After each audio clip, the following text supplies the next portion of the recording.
Welcome to forensic finance. This is CA Vishambar Sharma and आज हम लोग बात करेंगे एक मल्टीपल अटेम्प्ट चार्टर्ड अकाउंटेंट की स्टोरी सुनेंगे और उससे हम देखेंगे क्या स्ट्रगल्स होते हैं मल्टीपल अटेम्प्ट चार्टर्ड अकाउंटेंट्स के और हम लोग क्या करते हैं फॉरेंसिक फाइनेंस में to help multiple attempt chartered accountants. So let's get started. तो ये स्टोरी है मल्टीपल अटेम्प्ट चार्टर्ड अकाउंटेंट्स के लिए और इस स्टोरी में हमारा स्टूडेंट जो है वो है राम। उसके दो फ्रेंड्स हैं अतुल और विक्रम। दोनों ये तीनों जने साथ में सीए फाइनल में एंटर हुए। अब फर्स्ट अटेम्प्ट में हुआ ये कि जो अतुल था उसका एक ग्रुप क्लियर हो गया और राम का और विक्रम का कोई भी ग्रुप क्लियर नहीं हुआ। ये यूजुअली होता ही है। फिर उसके बाद सेकेंड अटेम्प्ट में अतुल सीए बन गया और विक्रम का भी एक ग्रुप क्लियर हो गया बट राम का फिर भी नहीं हुआ। थर्ड अटेम्प्ट में विक्रम सीए बन गया और फिर भी राम का कोई भी ग्रुप क्लियर नहीं हुआ, दोनों ग्रुप सेकंड। अब बात आती है चौथे अटेम्प्ट की। तो चौथे अटेम्प्ट में राम का जाके सीए क्लियर हुआ and he was very happy कि चलिए अब वो स्टार्ट करेगा अपना करियर। फिर राम ने सबसे पहले कैंपस इंटरव्यू में अप्लाई किया। वहाँ जाके उसने देखा कि कुछ स्टूडेंट्स को अलग से बैठाया हुआ था।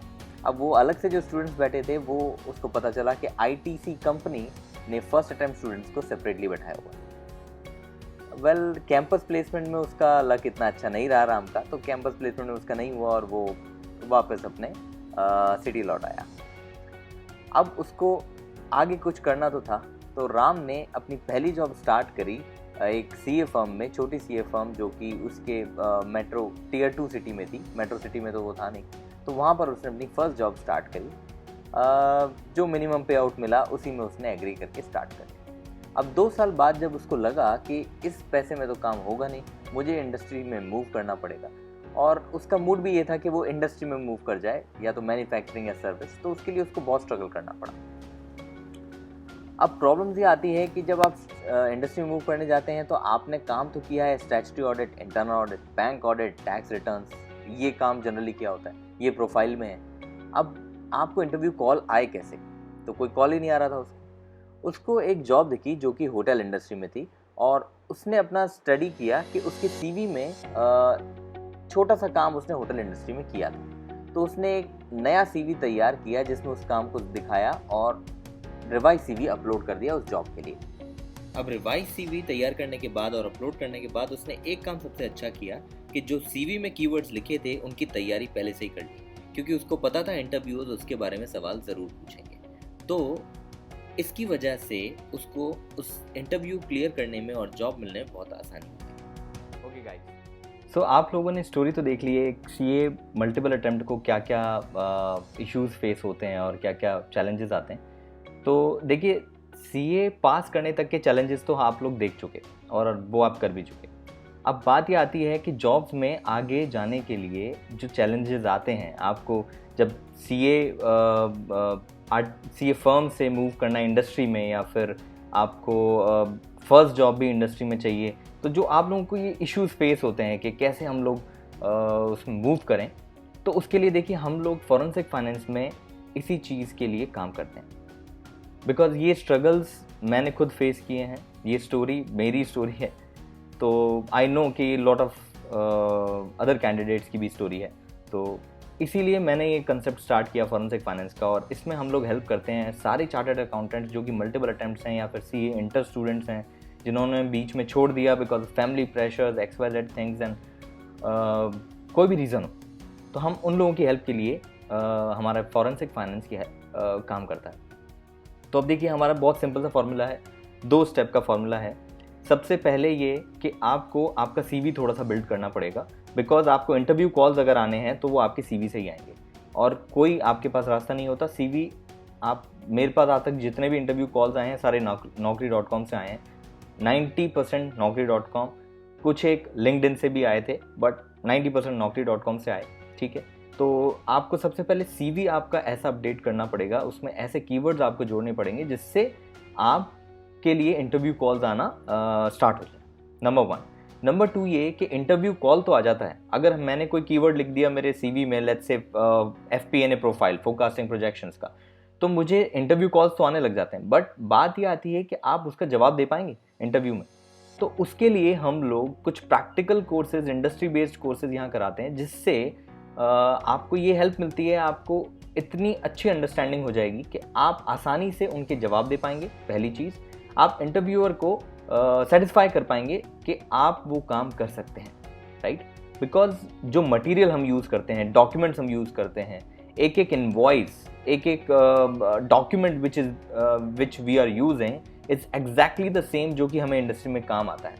और हम लोग वो सारे डॉक्यूमेंट्स को कंपाइल करके ही मैंने केस स्टडीज़ और सब कुछ बनाया है, so that I can make it easy for you to understand, और आप लोग अच्छे से अपने इंटरव्यू की तैयारी, अपने फ्यूचर की तैयारी कर पाएँ। बहुत सिंपल सा कंसेप्ट, 2 स्टेप, CV अपडेट करना, पढ़ाई करना, और उसके बाद इंटरव्यू में जाना और क्लियर करना। बहुत इजी है, बहुत मुश्किल नहीं है। और जहाँ तक कम्युनिकेशन स्किल्स की बात है, तो मैं आप लोगों को एक बात बता दूं कि कुछ प्रोफाइल्स जो ऐसे हैं, ऑपरेशनल फाइनेंस की प्रोफाइल, उसके लिए कैंडिडेट्स ही नहीं मिलते हैं। तो आज भी मेरे पास कुछ कंपनीज का कॉल आता है जिनको FP&A प्रोफाइल चाहिए, बट स्टिल वो मुझे मना कर देते because I am a 4th attempt chartered accountant. तो they have denied me, but still I am working with a good company, एक बहुत बड़े ब्रांड के साथ काम कर रहा हूँ, तो I am happy with that. मुझे कोई ऐसा वो नहीं रहता है issue. But you can see one thing that उनको फर्स्ट अटेम्प्ट चार्टर्ड अकाउंटेंट्स नहीं मिलते इस प्रोफाइल के लिए, बिकॉज ये प्रोफाइल्स बहुत कम हैं। फाइनेंस मैनेजर्स इंडस्ट्री में CAs अभी एंटर होना स्टार्ट हुए हैं। ज़्यादातर वो लोग अभी तक बिग 4s में और कंसल्टेंसीज इन्हीं में काम कर रहे हैं, और इस एरिया में लोग अभी कम फोकस थे, अब धीरे धीरे आना स्टार्ट हुए हैं। और ये जो प्रोफाइल है, ये ऑपरेशनल फाइनेंस का प्रोफाइल, ये लोग अभी कम जानते हैं। तो हम लोग इसी में काम कर रहे हैं और इसी के लिए आपको हेल्प करते हैं। बिकॉज देखिए, जो अगर आप बात करेंगे कंसोलिडेशन की, अगर आप बात करेंगे बैलेंस शीट फाइनलाइजेशन की, तो वो तो आज कंपनीज ने ऑटोमेट कर दिया है, बिजनेस ऑटोमेशन हो चुका। तो वो ऑटोमेटिकली कंसोलिडेशन सॉफ्टवेयर यूज़ करते हैं, और वैसे भी स्टैट्यूटरी ऑडिटर्स हैं, they do everything and that stuff. तो सिर्फ अकाउंटिंग के लिए तो अब CAs की वैल्यू नहीं है, ओनली नॉट accounting.